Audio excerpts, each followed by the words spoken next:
Okay, and welcome everyone to the Monday afternoon meeting. About this, I guess. But of course, we can't really say what this is. There is really no description, no words, no concepts which really can possibly describe this, what is already, what apparently is already. Because it is apparent, it's not something knowable, it's not something graspable. Because of course there is no one and no thing to be grasping onto this, or to grasp to this, to kind of turn it into something which could be in some way understood. Because actually what's being suggested here is that there just is no separation and there is no individual. So there's already no one who could or needs to grasp a message or a communication. There's no one who needs to hear a communication. So you're not going to come here, hear a communication and then fall away. If there is an apparent falling away of something that isn't there in the first place, then that would just be what apparently happens. But that would also be describing the end of an illusion, which means it's something that's not actually there. So there is, and that's the case already. So there is no separation and there is no individual. There is no one or no thing to be living as a separate self, as it were, as a kind of an additional experience to this, or even as an experience of this. That would be the dream, and that would be the illusion, that there is someone or something who could know, grasp, or understand something about this, or what we're talking about. It's completely beyond understanding. It's completely beyond the mind in that sense. It's completely beyond the illusory individual or the seeker to grasp. So this isn't a sharing about there being an apparent someone and then there's seeking because there's a sense of loss, and then the seeking or the seeker then finds something or sees something, or something happens and this individual falls away, or the seeker falls away, and then there's no more seeking. It's actually that unbelievably that there is no one already. So there is no one seeking. If seeking is happening, then that's just what's apparently happening. That's no thing or wholeness just appearing as seeking. It's home appearing as the looking for itself. If there's an experience happening there, that there is someone, it feels like there is someone, and there is a sense that something needs to be found or discovered, which comes out of a sense that something's missing or unfulfilled about what happens, then that's just what's apparently happening too. That's perfect fulfillment or harmony, just appearing as this sense of something missing, something there, and therefore something then must be found for there to be fulfillment. So the suggestion is nothing needs to happen and nothing is going to happen, because what is truly longed for is this already, which is no thing appearing as everything. It's completely without meaning, direction, or purpose, because it isn't going somewhere. It's not actually moving somewhere. It doesn't have a beginning or an end. But then at the same time, this, nothing being everything, is the end and the beginning simultaneously.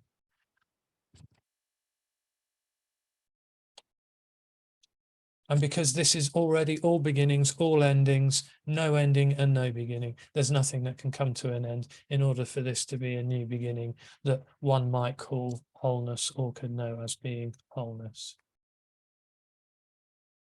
That's the dream. So nothing needs to happen, nothing can happen. This is what is already. Okay. There's been someone trying to connect from the whole way through that. I can just see 3 little jumping dots. Oh, poor person. I'm sure they'll get here eventually. Right, okay, over to you guys. Questions, welcome, comments. talk about the weather, whatever.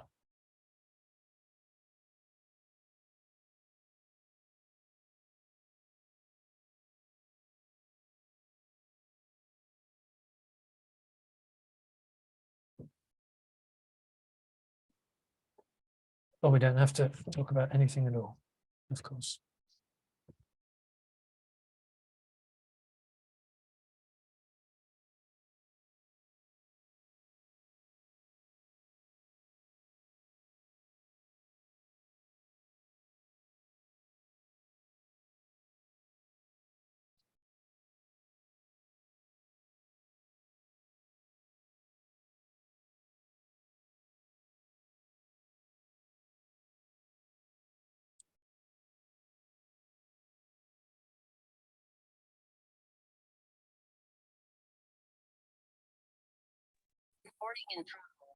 Good morning. You're very quiet.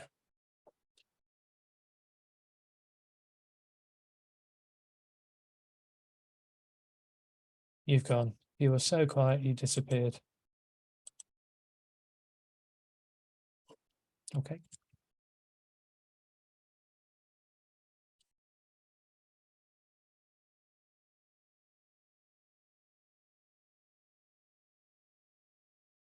Did anyone else hear someone say good morning? Or am I just having a flashback or Good something? morning, Neil. Hi. Oh, there's a good morning. Yeah. Hello. I heard someone say good morning. I won't be quite sure. I did have quite wild teenage years and early 20s. You never know. It could well possibly have just been me that heard the a good morning from somewhere. I'm just teasing. Yeah, Neil, it's undescribable, but it looks like honest communication is yeah, the closest way to describe it, and it's also not about being honest, but an honest, right? Okay, yeah. I was thinking of the word communication, but honest, yeah. Yeah, Okay. it's Yeah. in combination about honest communication. Yeah, yeah. Yeah, I sort of know what you mean. It once came out that I called it a very human conversation. I'm not even really sure why. But yeah, I kind of know what you mean in a way. It's a very human thing, isn't it, to just be talking about this, I think. Yeah. In a way. In the same way that seeking, of course, is very human. And it seems to be that this sort of sense of being a me and being an individual is just a kind of a human thing, as it were, or a human condition. So it is very sort of human, I think. There's something very human about this, just having a conversation about this. Or a conversation about the weather as well, of course. Yeah. Yeah. Yeah. Here, yeah, the sun is shining here and it's also cloudy, but it's beautiful weather. Oh, lovely. Sounds nice. Yes. Yeah, we've had it's been a bit colder here lately. And I actually recorded a video. I went for a walk a couple of days ago along the river, and there was just an absolute deluge of rain. It was just spitting a little bit before I set out. And I thought, well, it's a bit of rain. It's nice, it's refreshing because it had been very hot. And I was just soaked, like someone had thrown 5 buckets of water over me by the time I got halfway along the river. So I just thought, sod this, I'm going home. This is too much wetness. Yeah. Yeah, I had that a few weeks ago. Then I also went for a walk in the woods, in the forest. And then it started to rain when I was coming out of the car, but I had also an umbrella in the car, so I took it with me. So I had a walk That's in good the thinking. forest with an umbrella. That was lovely. Yeah, Yes. I don't think I've even got an umbrella, so I just took a rain mac, but it was only a shower mac. It's not for the typhoon that I ended up getting caught in. Yeah. Well, talking about the weather, Neil, in California, we are about to get a heat wave coming up this coming week. Unprecedented hot temperatures, like 109 degrees. Really? Well, I mean, that's what we've had for England, actually. And it has been nearly 100 degrees. It's been well up into the high 90s, actually, which is unusual. I mean, it's not unheard of, but it is unusual for England. It's quite often in the 80s, mid 80s is usually about the best we'll get. But yeah, I mean, in September, to get like 110, that's really phenomenal. Yeah, it's unusual, isn't it? Yeah. Well, talking about this message, I would disagree. I don't think there's anything human about it. Okay. Because, Yeah. I mean, it's even difficult to understand for the mind. Well, yes, of course, but yeah. I mean, I don't see what's human about it. It's the death of me. Yeah, but well, the message, if you like, or the communication is, it turns out that the me is artificial.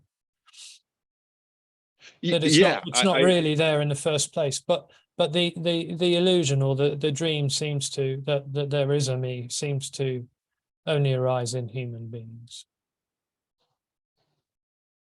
Yeah, I know what you're saying. What I'm saying is, and this is what I've noticed is, we all sit here, we listen to this message from you and others, but if you really look at it, we don't really get it. Because if we got it, it's just on the surface. Yes, well, it's yeah, it's like a pretend understanding. Well, there can be an understanding and a clarity of the concepts. I think we talked about this in a meeting recently. There can be a clarity and an understanding of the concepts, but the concepts aren't the message. And really, the concepts just don't. The concepts just don't describe this or the natural reality. I would say that even concepts, I don't know. I mean, I feel we are not really understanding it, because you can't. The mind cannot understand this message because it's totally out of the world. I mean, it's totally out of the me's world, is what I would say to that. It's totally out of the me's world. It turns out that actually what's being suggested or what's being pointed to is the most natural, ordinary thing you could possibly imagine. And in many ways, that's why it's overlooked, because it is so simple and natural and ordinary. The me is looking for something exotic. The me is looking for a mystical experience. It's looking for the kind of spiritual unification and all of those sorts of lovely ideas, and the whole time missing what just naturally is already whole and complete. Yeah, that's true. I mean, it's natural when the me is not there, but for all of us, there's a me, and that me is not going to get this. No. Just because it's so outlandish, if you really reflect on it even for a few minutes, it's so outlandish that I think there's something else going on. We are gravitating towards this because whatever you call it, resonance or something else is going on, which I don't understand. But as far as it comes conceptually understanding this or grasping this or getting to know this is actually fruitless, I think. Yeah. There's nothing for the me to do. That's the thing, and that's what it doesn't like, and that's what kind of creates the dissonance in a way. For some people when listening to this message, is that there's nothing to do with it. There's nothing to be with even. There's not even a suggestion about just kind of stopping in being even. It's just no, there's nothing on offer because it is already what happens. Yeah, and the me being a me can't even understand what it is. What's he talking about? There's no me. You know what I'm saying? Yeah, but that's what happens too. That's it too. That's wholeness too, appearing just as that, as a me not getting it.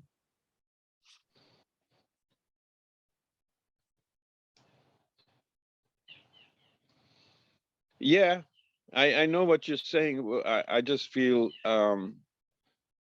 I don't know, I feel we just sit here, we listen to this, because something in us is attracted to it. But as far as understanding the message or getting the message or anything like that, that's just, I think, just a fallacy. Well, that's the hope. That's the hope of the seeker, that it'll get something from this. It won't. There's nothing to get from this at all. Yeah, nothing to get, and really it's not even comprehensible. Because when like the introduction you gave, I mean, what the fuck does it mean? Like, Yeah. I mean, really, I mean, if you really, I mean, we sit here, we listen, we say, oh, okay, yeah, I know, I like that, and I do too. I mean, I love it. But as far as the mind is concerned, understanding it, it's impossible. It's ungraspable. Yes, absolutely. Yeah. I agree. Yeah. Yeah. And this never got it either. I didn't get it. I never got the message. Right. Yep. And nobody can understand it. Nobody can grasp it. Nobody can do anything about it. It's just something attracts us to it, and then something will flip. Well, there can, of course, be an attraction, but nobody gets it, of course, because there is no one already.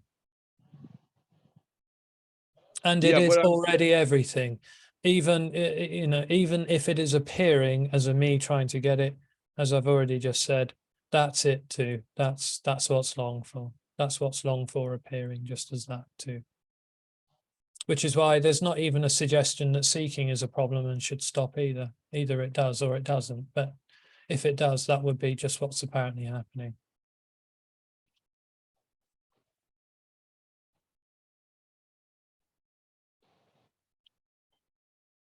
Yeah.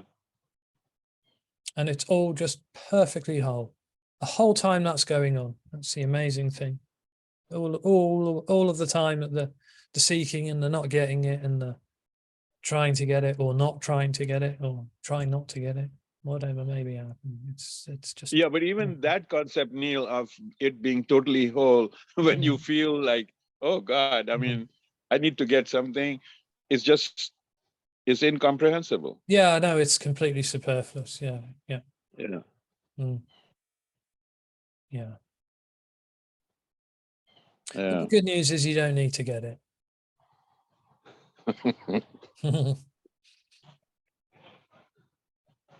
Yeah. And the part that's really gets you is that, and I don't think the me will ever get it, is that you have no control over anything. It just happens. Of course. Yeah. Right? Yeah. Oh, totally. Yeah. No, this is the alpha and the omega, but for the me, it is the alpha and the omega. It's God, for me, I am God. Yeah. Or at least, even if I don't consider myself God or whatever, I still have control over what I'm doing today, what I'm going to plan, all that stuff, and to think that you are not actually doing it. And, I've had glimpses of that where, oh gosh, it's like just happening. It's just phenomenal. It's difficult to even grasp. What does it mean? You are not doing anything. Yeah, of course. And it doesn't even grasp itself. That's the thing. It's completely oblivious to itself as also. So there's no kind of, is it Brahman? Is that the word? The sort of the supreme truth. There's no sort of supreme truth knowing itself as that. So wholeness doesn't know itself as wholeness. Nothing being everything doesn't know itself as nothing being everything. It's completely oblivious to itself. Because it's singular. It's the whole. It's the singular, the infinite. Yep. I mean, it makes logical sense, but it cannot be grasped. Of course not. Yeah. Of course. Yeah.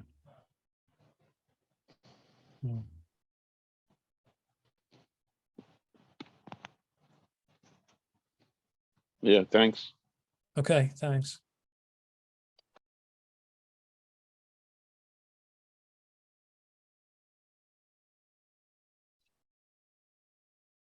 Hi, Neil. Hello. Good morning from Southern California. Good morning, Tej Southern is Northern California. California. So, How's the weather in Southern California? I bet it's pretty good, eh? it's nice. It is. Yeah. I'm feeling the fall. You know, there's just that time where you kind of smell fall in the way. So it's kind of getting like that. Yeah, yeah. It's coming. So I'm appreciating the heat while it's here. Yeah. Hey, great chat with you and Tej, and a couple of things that kind of pop up or surface here is when you say you are God or Brahman, you know, from the seeker's point of view, at least this seeker here, I've always wanted everything. So I've always been perplexed why people want, you know, white picket fence, a good relationship, and a dog. I'm like, well, you know, this desire is just literally everything. And then I hear this message, and you know, you can get everything because it's nothing. So it's like, hey, that works. Maybe the white picket fence and the dog is everything for some people. Yeah. And so then I'm thinking with this feeling of self that it feels like God. And well, even I'm hearing, even if God did come out of the, let's say, okay, let's work with the concept that there is such a thing as a God, and God comes through the clouds and appears to you and you alone, you would still claim that as your experience. You would still, for the individual, for the me, there would still be an individual or a me there having the experience of God coming down from heaven or from wherever and presenting itself to you. There would still be a claiming of that just by being present to it and just by experiencing it. And that's seemingly how the individual does claim ownership of everything, simply by having the experience that it is something existing as being present to what appears to be happening, even if that's God coming down from the heavens or from wherever. Yeah, which would still be unsatisfactory. Of course, then yeah. there's still another. Of course it would, There's an yeah. other. Show me called more. God. Of course it would. Yeah. And it's just an experience. So there's still an other there. Well, God is not the garden, of course. For the individual, God is separate to the garden or separate to heaven. Yeah. And attending these things, it reminds me of that movie Airplane. Did you ever see the movie Airplane?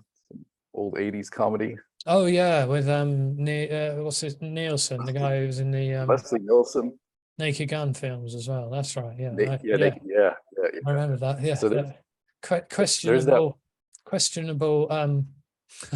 questionable probably these days humor. These I just saw it recently, and I'm like, that would never fly these days. No, of course not. They touched on everything and just blew it up.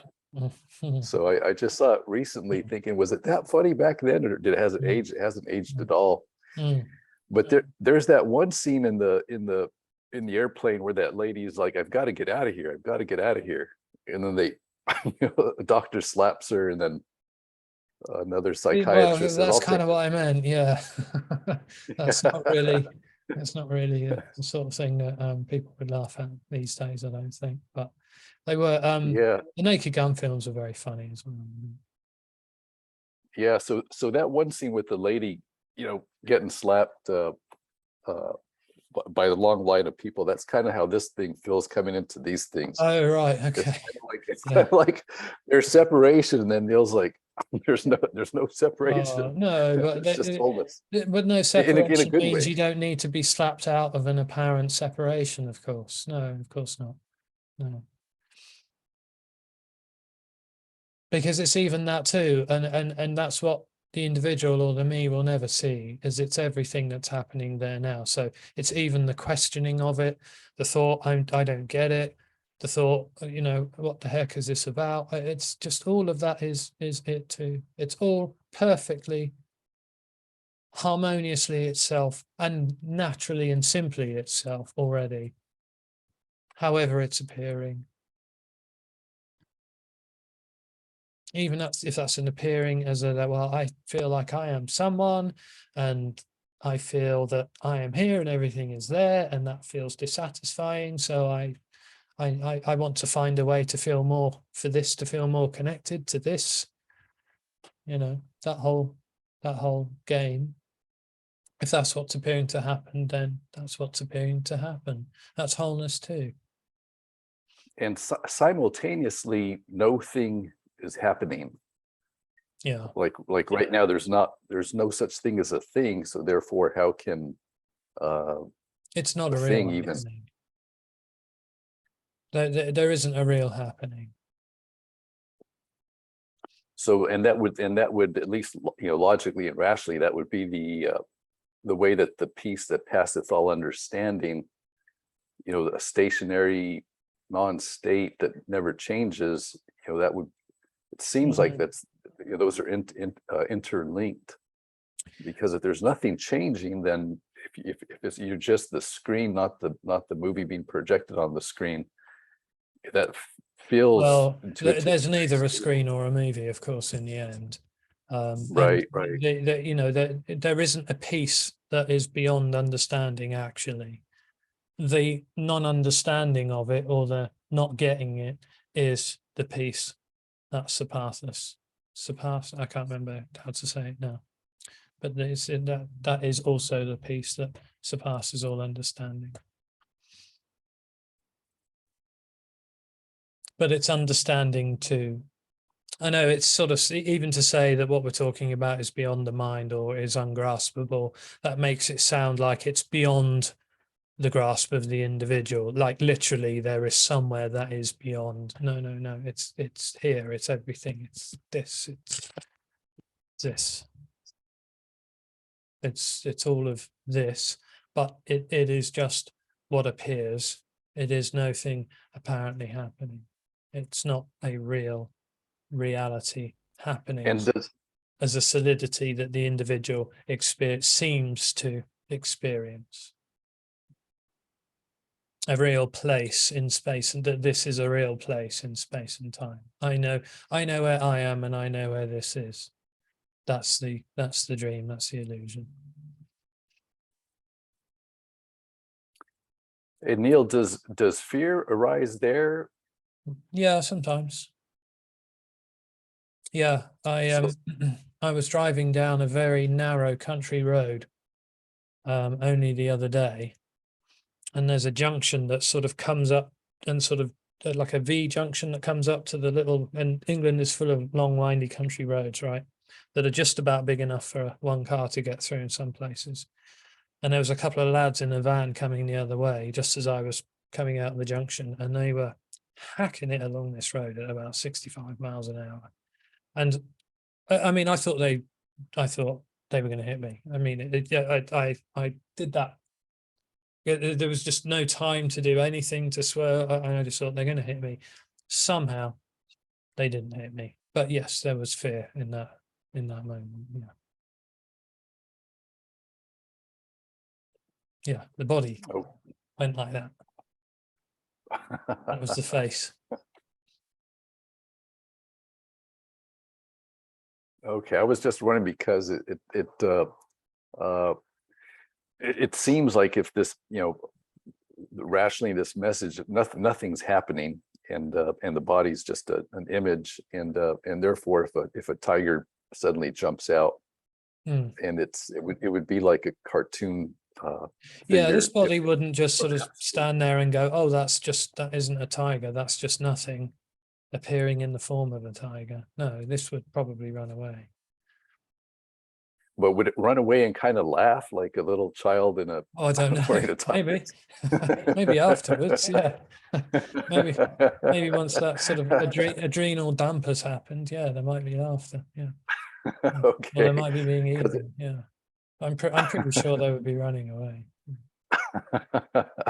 Because if that's nothing apparently happening. That's nothing running, nothing tigering, nothing being scared and nothing running away. It's all an appearance of no thing. It's not happening as a separate something having an experience of a something else. It's all the seamless sort of timeless happening appearance.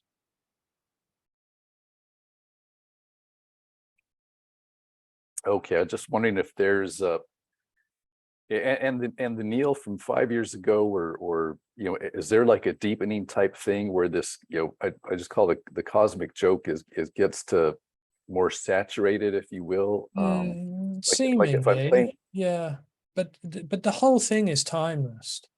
You know, even the apparent initial falling away, if you like, because yes, you know, at some point this thought there was someone here. And then that just seemed to stop happening. But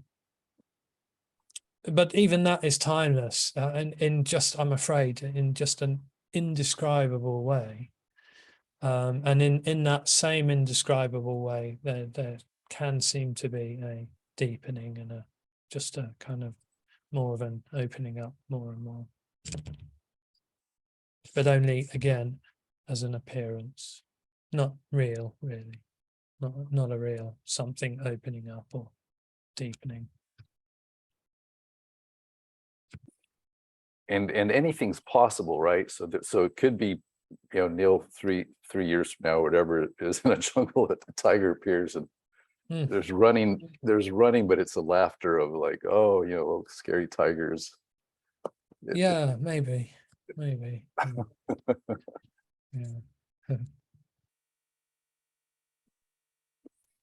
Who knows? Okay, I think. I actually have a friend who is, I literally, we have a friend of our family who was eaten by a tiger. So he didn't survive the experience to talk about how frightening it was. It was quite well known. Wow. It was on the news. I mean, it was like 20, 30, maybe 35 years ago. He was a naturalist and quite a famous naturalist, and he saw a rare bird, an owl of some kind, I think, and strayed off a path in India, I think, and came upon a large female tiger with a cub and got eaten. He got et. Wow. True story. That I can't remember his name. Friend of my parents. Wow. Yeah. Yeah, I know of some such stories. You know, when I was a kid growing up in India, in fact, my father was high government official, and he would get these reports and stuff like that. And very surprisingly, Neil, I still remember one story in which a big burly Sikh guy, you know, the guys with the turban and all that, he actually fought a tiger with a knife and survived. But he was in the hospital for 6 months. But he actually did survive. Oh wow, amazing! Yeah, his name was. I just had to Google it because it.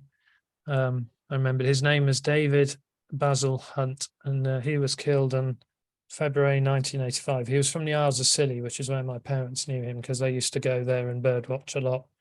The Isles of Scilly, and we used to go there quite a lot. When myself and my sister were children, we used to go and visit the Isles of Scilly, which is just off of the tip of Cornwall in the southwest of England.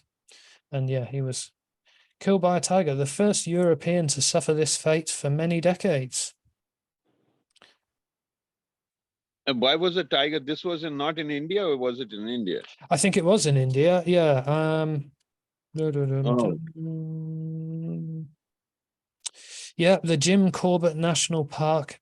Okay, got it. Forgive me if I don't say this right. It was a Bengal tiger. Nainital district. Yes, Nainital. Uttarakhand, India. Yeah, that's one area. So because the tigers are now only found in very few areas, and Jim Corbett area, Nainital is one of those. Oh, right. And then there is in Rajasthan, and I recently visited this, there is a tiger national reserve in Rajasthan that they, and we actually saw a tiger in the wild, but normally they would not attack unless, Yeah, sure. Unless, yeah, I think it was really wrong place at the wrong time for this guy, and I think it was I think, as I understand, I haven't read the rest of what it says in Wikipedia there, but the story that was always told to me by my parents was that he disturbed a female tiger with a cub. Yeah. So, right. That's when something like that is likely to happen. Yeah, definitely. Yeah. But such a beautiful animal. I mean, I've seen tigers in the zoo. It doesn't compare to when you are out. We were in a safari jeep, and this is a Tiger National Reserve called Ranthambore, and we had another American friend of ours with the family and the kids. So, and this is a safari jeep that's totally open, right? It's not enclosed like the ones you see in Africa. And we are going down this road, and there was also an Australian couple with us, and this guy was going like his hair stood on end, and he was going like shh, shh, shh. We were talking, so he's going shh, shh, and he couldn't even talk, and then we turned and saw, and there was this huge tiger. It was so camouflaged we couldn't see. It was not too far. It was sitting under a tree, right? And then the guy stopped the jeep, and the tiger very majestically walked first towards the jeep, so we all froze, and then walked by on the path in the front, and it was just what an amazing sight. It just you can't. I'm sure. Yeah. Wow, sounds amazing. Yeah.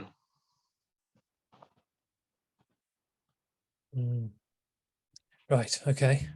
There's a question in the chat comments. Who is quiet? Me? Oh, that's just a comment. Okay, thank you. I think it is. Yeah. Hi Neil. When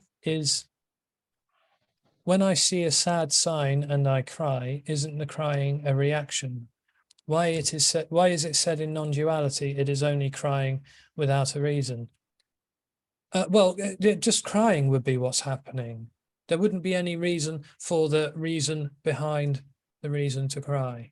Just crying would, yes, but that crying could be a response to something in the same way that fear could be a response to something. But there is no meaning behind the crying or the fear or the running away. That would be just what apparently happens too, of course.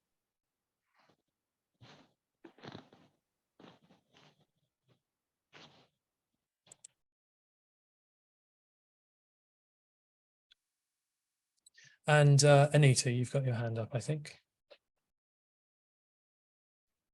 Yeah, a long time I had the thought that I have a problem. And just this morning, I realized there is no problem. So okay. Yeah. Oh, cool. Yeah.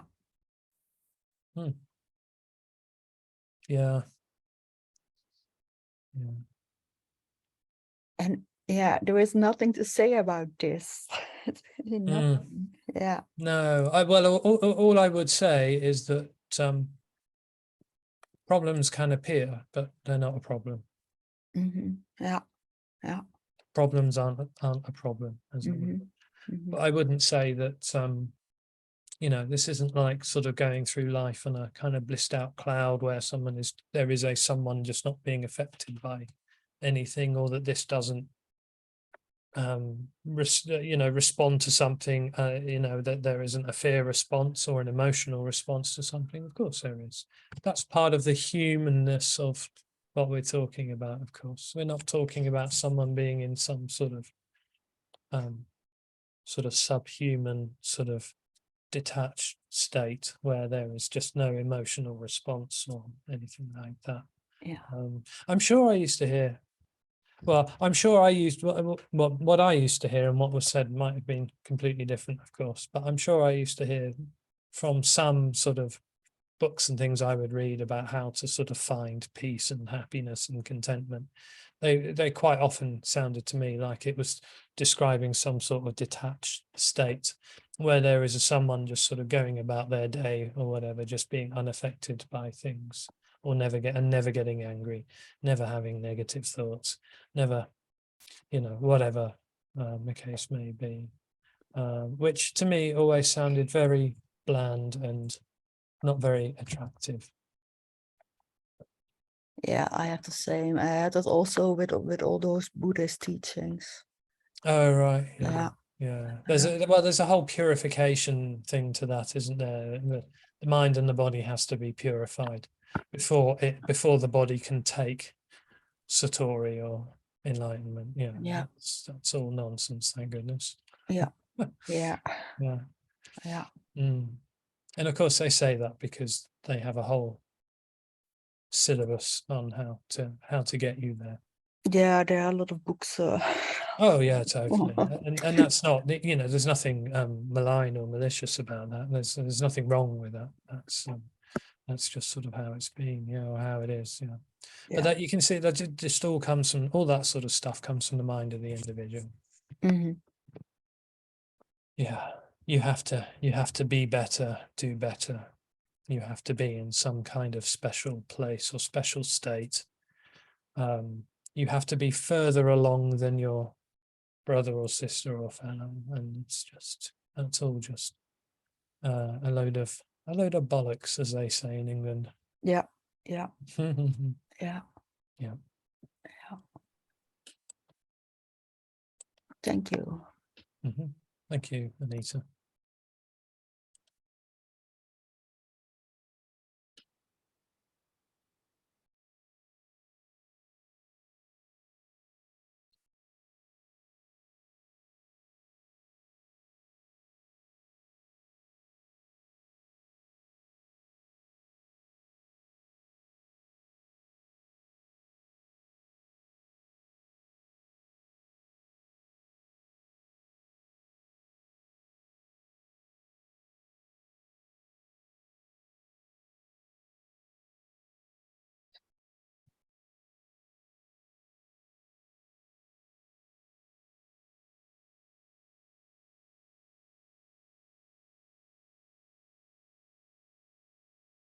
Hey, Neil, Hello. I'd like to Hello like to again. get your take. Yeah, hi, I'd like to get your take on this short quote. Who knows who knows where it started from? But the world is illusory. Only Brahman is real. Brahman is the world. Yeah, isn't that one of the Upanishad teachings or something? I think so. I think Shankara Chari, or obviously Brahman can be substituted for God or whatever. But well, I mean, the translation I've always assumed was correct for Brahman was some sort of ultimate truth, or ultimate sort of an intelligence behind everything, making it all work, directing everything. That Brahman is the kind of the one thing that is in everything. A bit like, so you can see where kind of more modern Advaita teachers talk about that as like awareness or consciousness, because for me that's the same thing, and it all, regardless of what the correct interpretation is or not, it doesn't matter. To me, it always had a flavor of, this is somehow known. There's something behind this.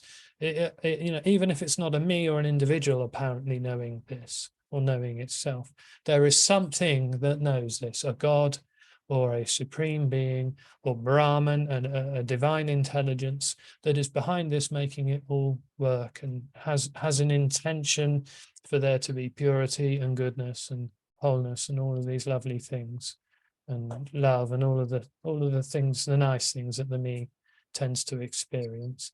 But then it's not any of these things, or it's those things, or it's appearing as those things too. But it's always, for me, it's making it into a something that knows what's happening. I'm not sure on the definition of that concept, but from what I recall, what they would teach us in Advaita Devata, feel free to correct me. I may have completely misunderstood it, of course. Yeah, I think how it was defined is it's without attributes and impersonal.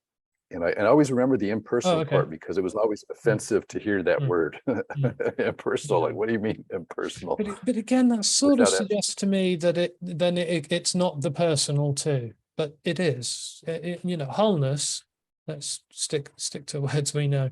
Wholeness is the personal and the impersonal. It's everything appearing as that.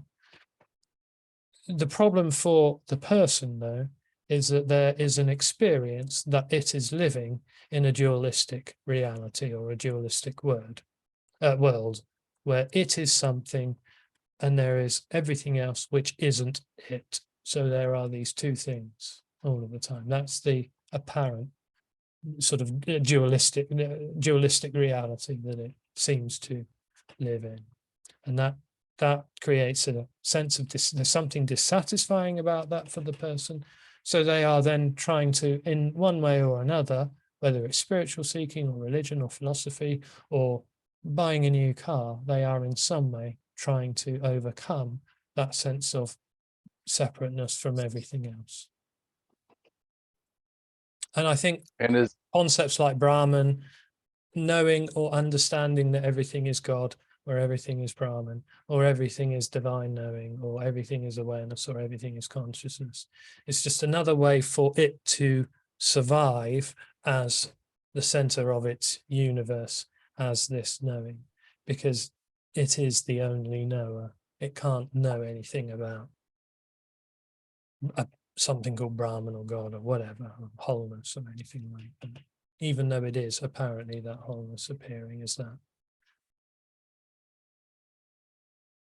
And is it also something to do with, I was just kind of reflecting, there was a terrible scene recently that took place as a cat got hit by a car and went into shock, and it was gasping and stuff. And so I was doing like a mantra, you know, this isn't happening, this isn't happening. You know, I wasn't doing it, that's what was taking place. So kind of like pushing away that this isn't happening, versus if I see a pleasant scene, whatever that be, you know, this is definitely happening. So it's kind of like this isn't happening, and then but then other scenes in the theater, you know, oh, this is happening. So so from there, from you know, absent speaking there, is there like a neutrality of this whole thing where? No, I mean, what I was going to say, I mean, whatever apparently happens is really the totality of the illusory experience for the I am is that I am. That's all it knows, and that's all it experiences. So it doesn't know anything about pushing one thing away, being more accepting of another thing, or saying this is happening or this isn't happening. What's always happening for the I am is I am, regardless of what's appearing to happen. The I am is always apparently there in one form or another, having the experience of itself as being something real and therefore present to what appears to be happening. And then whatever sort of apparently goes on is just whatever apparently goes on. But the sort of the constant for the I am, the constant dream for the I am, is that I am. So in that sense, those sorts of teachers who are talking about the I am, you know, as being the awareness, as being the eternal, as being the space, you know, within which everything appears, or the screen, then you know, they're not wrong, but they're describing pure separation. They're describing pure duality, because the pure I am is the pure duality. And that's why it can't get out of it, because that's all it knows, and it can only use what it knows to try and overcome the duality. But it is the duality, so it can't, through efforts that it makes, by pushing something away, welcoming one experience, pushing another experience away, or doing mantras, or whatever the case, whatever apparently happens, it can't overcome this sense of I amness and I am something. That just seems to be the totality of the experience for it. And it's really only when that illusion crumbles that it's obvious that there is no I am, first of all, but then there is just what apparently happens, which there is just nothing appearing as everything. It's just everything, aliveness, just apparently happening. And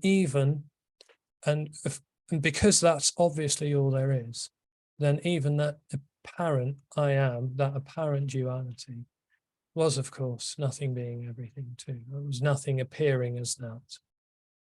But it was never separate. That's the thing. It was never divided.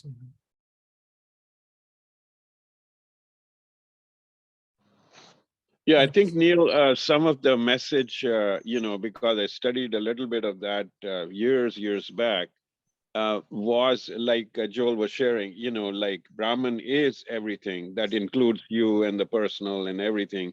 But what probably happened there's when the so-called folks who wrote that, they probably saw it as it should be, but then centuries and centuries of individuals interpreting that and giving that message and making into that just clouded everything. So it's great to hear that that freshness again, there is so very likely, no, totally. And I think there were I don't think Tony Parsons was the first person to recognize what we're talking about.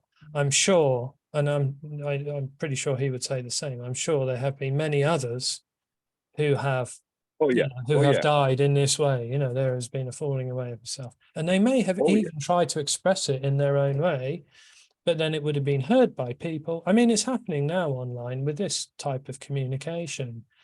Some people are hearing it and feeling like they've got a clarity about it or an understanding. There may or may not have been some sort of shift energetically, I don't know, and then start talking about it. And that's just sort of how it is, that something which is in essence pure, I guess, will just sort of be taken and turned into something that applies to someone, or something that can be applied.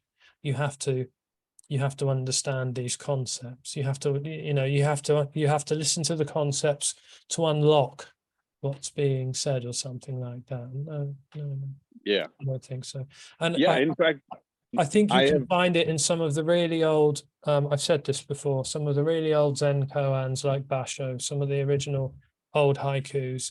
And the one I always quote is, and I'll quote it again, I don't mind, is the old pond, the frog jumps in, the sound of water, something like that. Because to me, that's just expressing a completely natural moment of just that is the natural reality. It's as simple as that. There's no monkey. It doesn't have to be a monkey pointing to the moon. And a Zen master said this to a Zen student one day, as all as sort of ways to unlock understandings. I used to have a Zen teacher who used to say that every koan is a key to unlock an understanding of the mind, or in the mind. I don't know. I don't think that was how some of those original, they were just spontaneous expressions of a satori of some kind, of just perhaps maybe even a glimpse, just being expressed in words in a very simple, natural way. No cosmic consciousness and Bhagavad Gitas and all of that kind of thing as well, which is, I tried to read that once, it's super complicated. Two individuals. I keep getting these calls, and what happens is the Zoom will automatically mute me. Oh, is that what's happening? Okay. So I have to decline the call. I've met two individuals who have, I don't know how to phrase it, but who are no longer there and independent of Tony. One guy is written, Robert Wolf, he lives in Ohio.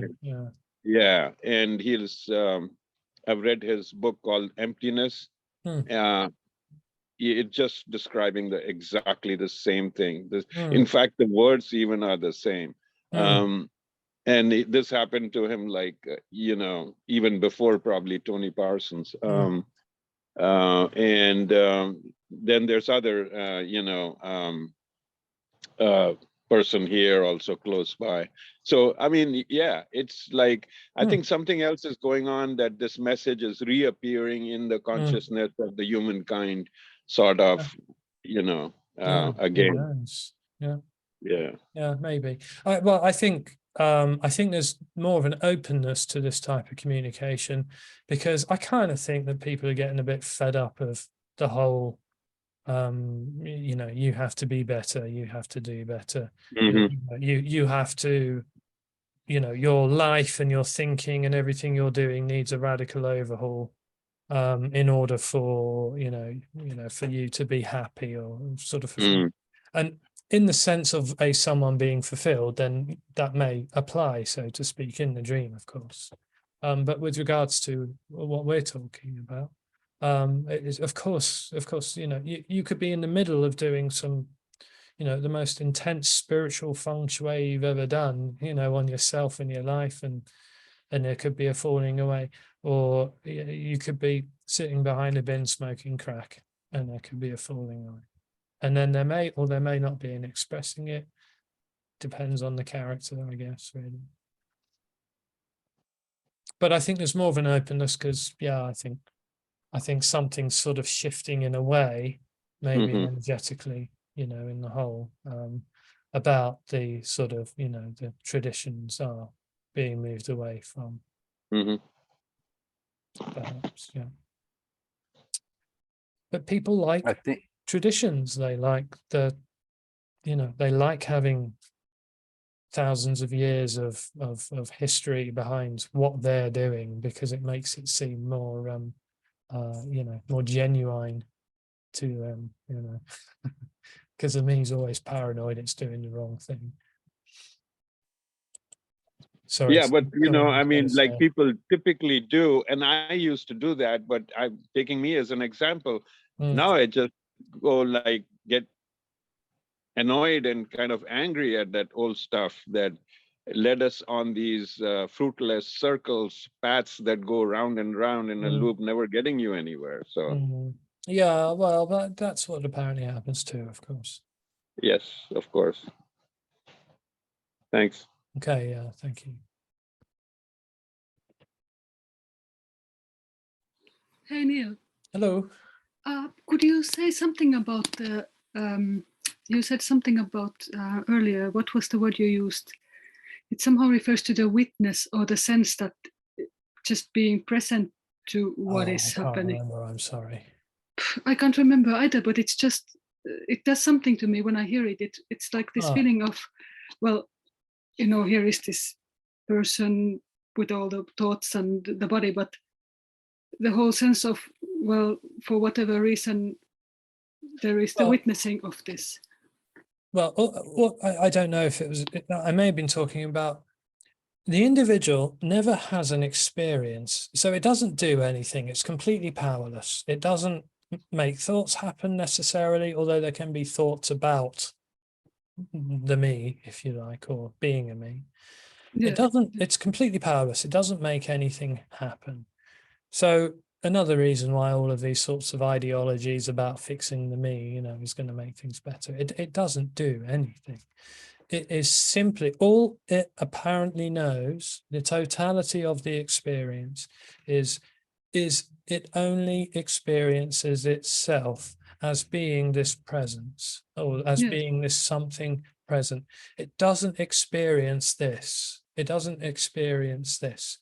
It doesn't experience this. It's never experienced that. It's only ever apparently been having an illusory experience that it is aware of that happening. But the feeling is that whatever is happening, it's happening to me. Something. And I don't know, for me, it's always somehow very much connected to this kind of claustrophobic feeling that I am like locked inside the body and things happen to me and I'm somehow powerless to it. Well, I think it goes to very early childhood where there was that feeling. Well, maybe, possibly. It's a reflection of a reflection. It isn't actually a something there that is sort of having an experience of itself, like looking in a mirror kind of thing. It's something that's not there, having the experience of something that of itself as being something, but it isn't there. And all that apparently knows is it's a reflection. It's an experience having an experience of itself, a reflection backwards and forwards. That's it. There isn't, I didn't explain that very well. All it apparently knows and experiences is itself to be present to everything else. It never actually experiences everything else or knows everything else. It might think it does. It might think it's having an experience of drinking a cup of tea, but it never is. It doesn't know anything about having a cup of tea. All it knows is I am and having an experience of a cup of tea, but it doesn't know anything outside of I am. So in that sense, it is purely an experience which experiences itself. That's a description of the illusion. It isn't really there, of course. But then there is that. How would I say? Well, all it can see is itself. So every time the individual's trying to find a way out, all it's seeing is its own reflection in the mirror again. It can't find its way past that. All it sees is itself. It can't know anything outside of itself, which is why it's trapped and feels helpless and feels, and that is essentially the dissatisfaction for the individual, because it isn't really ever drinking a cup of tea. It's almost like just a kind of a hollow for the individual, a kind of a dead drinking a cup of tea, because all the individual is experiencing is itself as having a cup of tea. It's not having an experience of a cup of tea. So there's that cup of tea. It can only experience as itself to be I am. Which is why it feels cut off from everything else or disconnected from everything else, because it only experiences itself. It doesn't experience everything else. But again, that is the dream. That was a description of how the dream appears to be, not how this actually is, because of course there is no individual.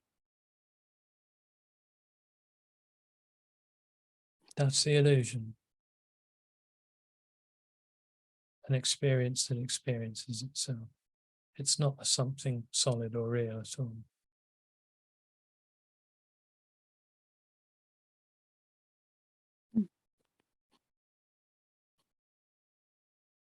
But that sense of being present to it, is there then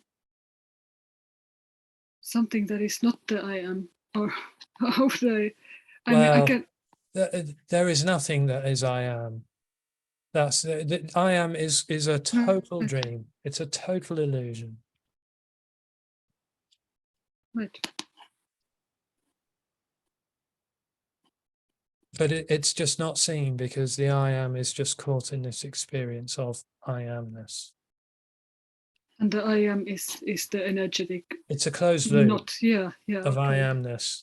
It has no idea what's going on outside of that I amness. Which is why it feels trapped and limited, because it's just on this little closed loop of I am. That's all it knows. I am, I am, I am, I am, I am.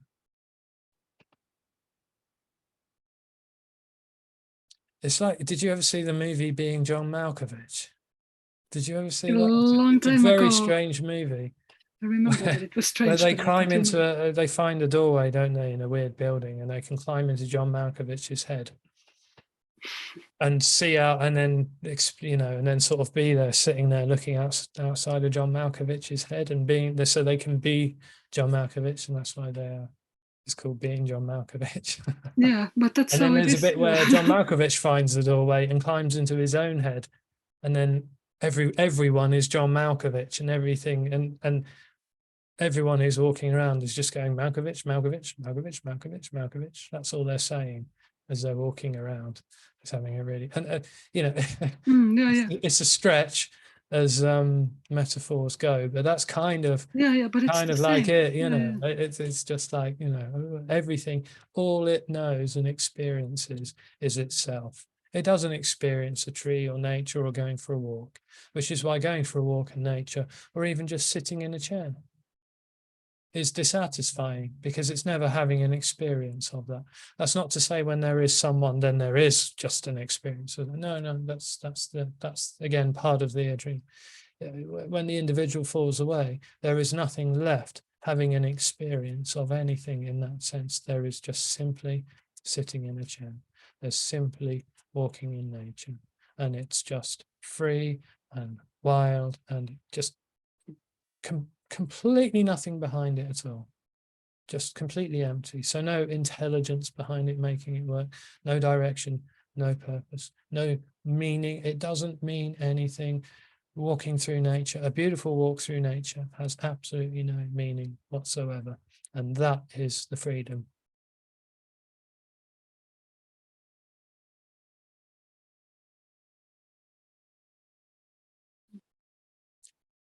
You've never walked through nature.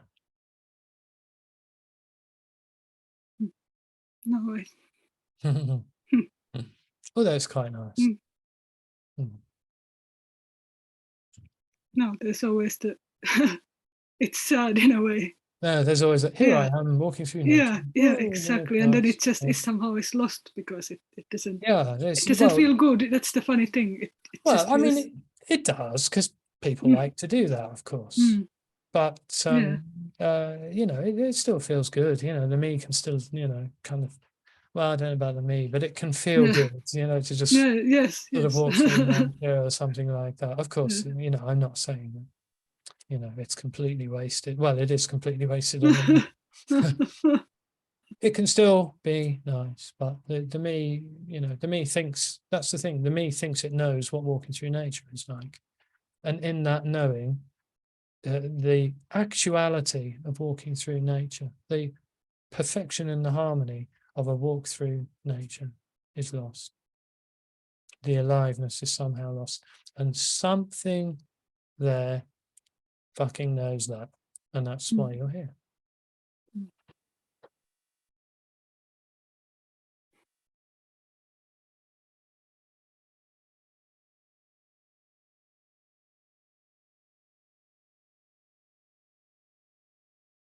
Thank you. That's touching me.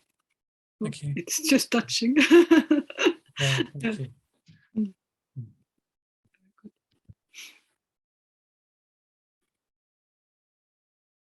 Okay, thanks, guys. And thank you, Neil. yeah, thank you, guys. Thank you. Let's just stop the recording.